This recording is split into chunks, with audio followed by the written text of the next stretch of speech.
బయట చెంగు నచ్చలేదు, చీర నచ్చింది. ఐదో వాళ్ళు బ్లౌజ్ నచ్చలేదు, చీర అంతా బాగానే ఉంది కానీ ఆరో వాళ్ళు అంటారు ఈ రంగు నా వంటికి అస్సలు సూట్ కాదు, చూడ్డానికి బాగుంది.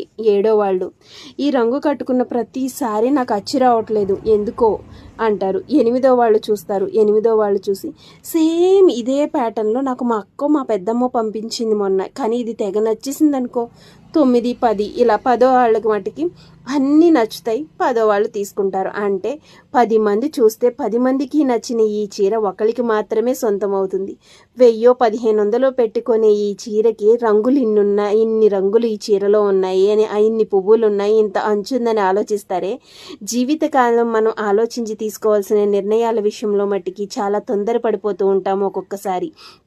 దేన్నైనా సరే, ఎవరినైనా నమ్మాల్సి వచ్చినా, ఎవరికైనా ఏదైనా సాయం చేయాల్సి వచ్చినా, ఎవరి దగ్గర నుండన్నా సాయం తీసుకోవాల్సి వచ్చినా చాలా ఆలోచించి తీసుకోండి. ఎందుకంటే ఇది జీవితం